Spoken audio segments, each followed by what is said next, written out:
आज की कहानी है भगवान बचाएगा।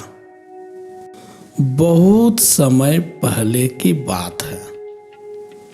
किसी नगर के एक छोटे से गांव में एक साधु रहते थे।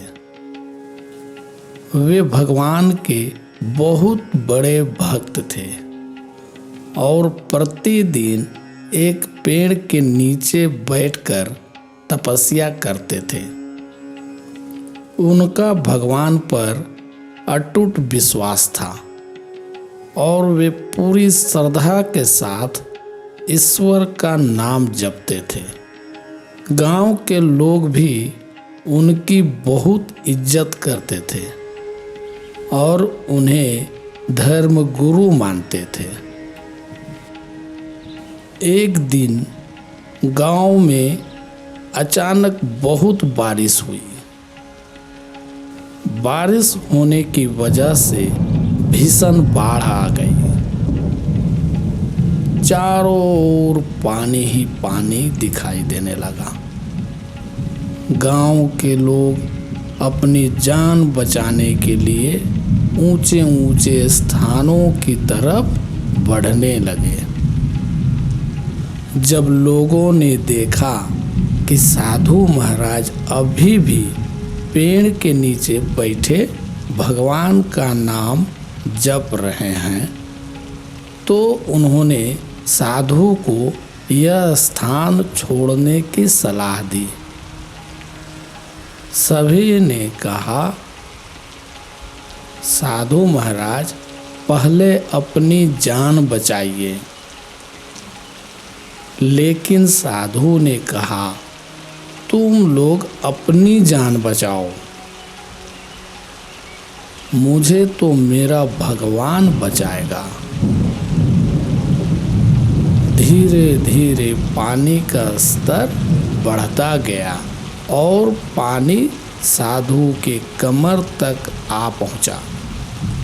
इतने में वहां से एक नाव गुजरी।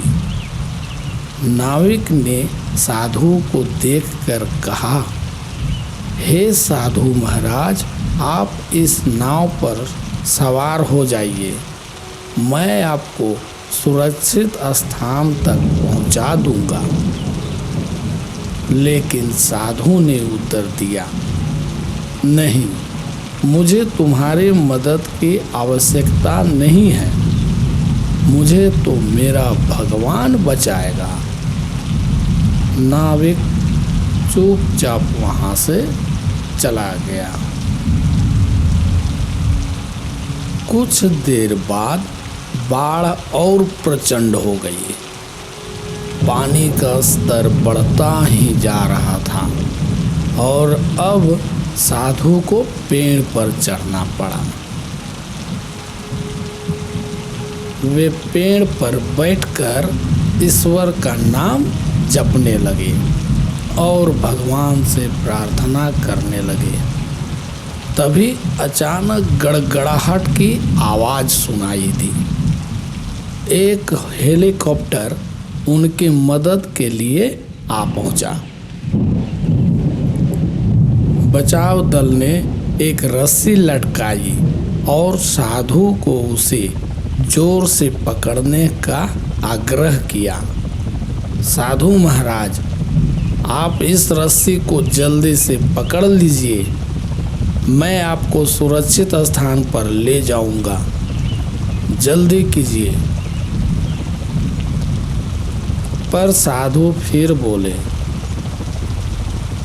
मैं इसे नहीं पकड़ूंगा, मुझे तो मेरा भगवान बचाएगा।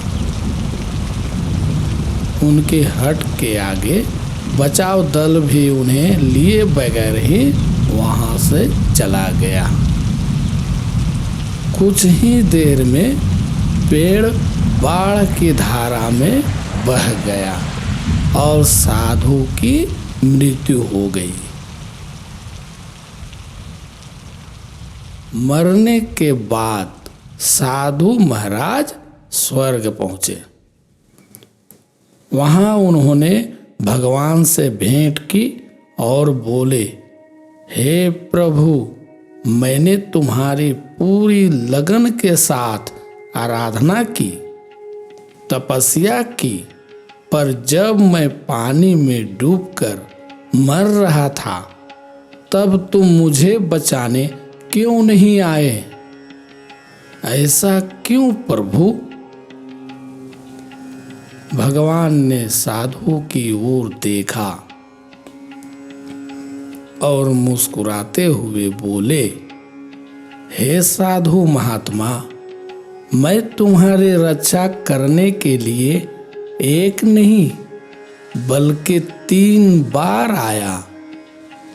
पहली बार ग्रामीणों के रूप में, दूसरी बार नाव वाले के रूप में और तीसरी बार हेलीकॉप्टर बचाव दल के रूप में। तुम मेरे इन अवसरों को पहचान नहीं पाए और अपनी हट के कारण उन अवसरों को खो दिया।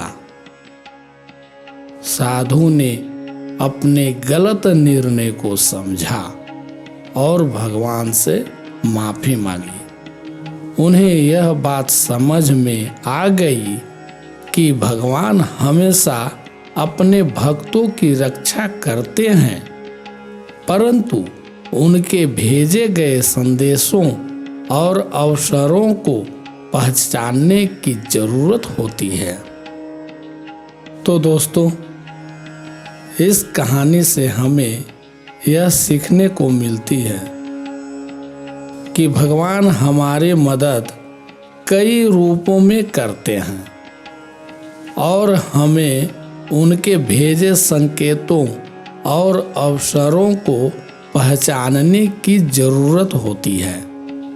हमें यह समझना चाहिए कि भगवान की सहायता कई बार अप्रत्यक्ष रूप से आती है और हमें अपने अहंकार और हठ को त्याग कर उन अवसरों को स्वीकार करना चाहिए। धन्यवाद। अगर ये कहानी आपको अच्छी लगी तो वीडियो को लाइक करें, इस चैनल को सब्सक्राइब करें और अपने मित्रों को भी ये वीडियो शेयर करें। धन्यवाद।